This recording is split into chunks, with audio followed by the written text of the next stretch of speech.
Friends এতিয়া আছোঁ পূৰ্ব তিৰুপতি বালাজী মন্দিৰত আৰু পিছফালে দেখিব পাইছে মন্দিৰ।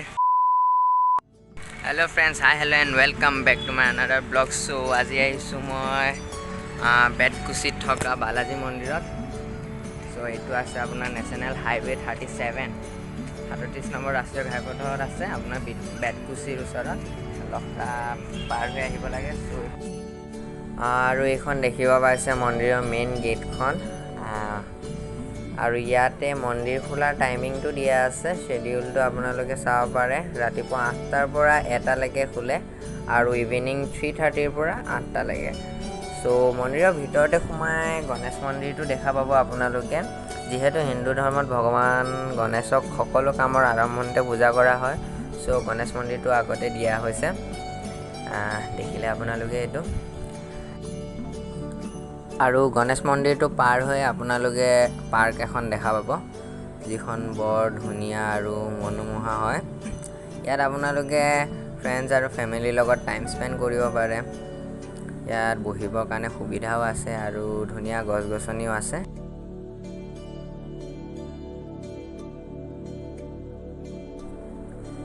আৰু পাৰ্কখন পাৰ হৈ শ্ৰী পদ্মাৱতীৰ প্ৰথম মন্দিৰটো আছে। এনে মন্দিৰ দক্ষিণ ভাৰতত প্ৰায়ে থাকে, ময়ো দেখিবলৈ পাইছোঁ। এই মন্দিৰটো সেই শৈলীৰে নিৰ্মাণ কৰা হৈছে, বগা পাথৰেৰে। চাওকচোন, পূৰা কমপ্লিট বগা পাথৰ। আৰু বন্ধুসকল ব'লকচোন এতিয়া আমি মেইন মন্দিৰলৈ যাওঁ। ৰাস্তাৰ কাষে কাষে আপোনালোকে দেখিছে ধুনীয়া ফুলৰ বাগিচা দি থোৱা হৈছে, ধুনীয়াকৈ প্ৰতিপালন কৰে তেওঁলোকে।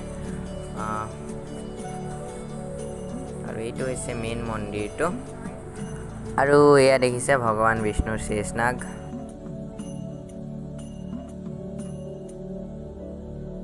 এইটো হৈছে বালাজী মন্দিৰৰ মেইন মন্দিৰটো।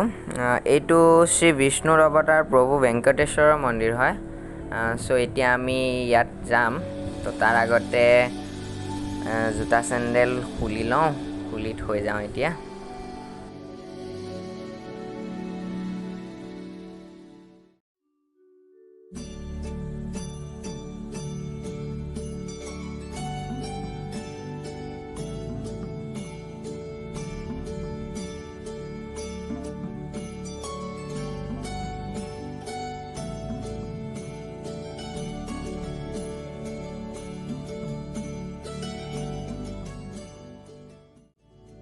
আৰু লাষ্ট দুৰ্গা মন্দিৰটো সেৱা কৰি আহিলোঁগৈ।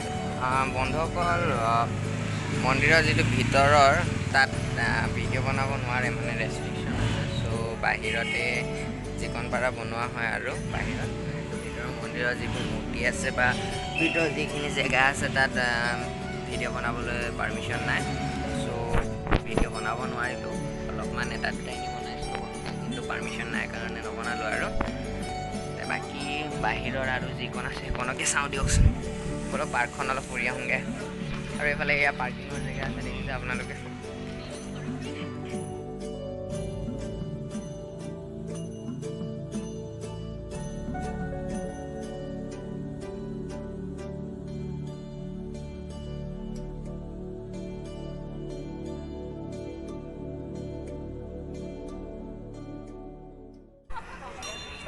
আৰু দেখিছে পিছফালে এইটো হৈছে ভেংকটেশ্বৰ যিটো মেইন মন্দিৰ, এইটোৱে। আৰু আকাশখন চাওক, কি ধুনীয়া পৰিৱেশ হৈ আছে। এতিয়া গধূলিৰ আপোনাৰ 5টা বাজিছে। আমাৰ পূজা কৰি হ'লেই মোটামুটি। আৰু এতিয়া পাৰ্কখনলৈ যাওঁ, অলপ পূজা কৰি হ'ল যিহেতু। আৰু এইফালে আছে এইটো দুৰ্গা মন্দিৰটো, এইটো হৈছে দুৰ্গা মন্দিৰ। আধ্যাত্মিক জেগাত যদি আহিব খুজিছে গুৱাহাটীত থাকি, তেনেহ'লে এইটো প্লেচ বঢ়িয়া হয়, ভাল হয় আপোনালোকৰ কাৰণে।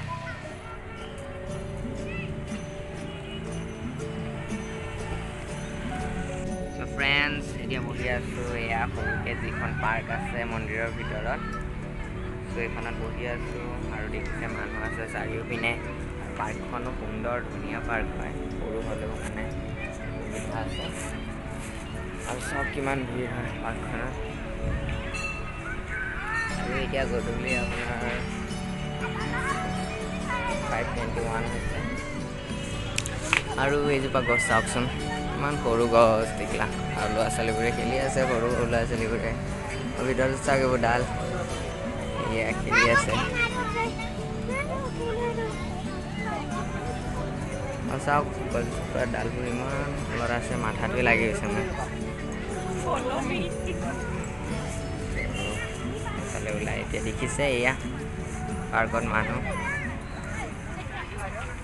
ফ্ৰেণ্ডছ আজি মন্দিৰটো আপোনালোকক দেখাব চেষ্টা কৰিলোঁ যিকণ পাৰোঁ মই আৰু ভিডিঅ'টো আজি ইমানতে সামৰিব খুজিছোঁ কাৰণ গধূলি হৈ গ'ল এতিয়া ঘৰলৈ যাওঁ মানুহ বহুত ভিৰ হৈ আহিছে মানুহ যিমান মানে গধূলি হৈ আহিছে আৰু মানুহ আহি আছে যে মানুহ মানে অহাটো বন্ধ হোৱা নাই চ' আজি ভিডিঅ'টো ইমানতে সামৰিলোঁ আপোনালোকে মোৰ চেনেলটো চাই থাকিব আৰু ভিডিঅ' যিখিনি আহিব চাই থাকিব ছাবস্ক্ৰাইব কৰি দিব চেনেলটো থেংক ইউ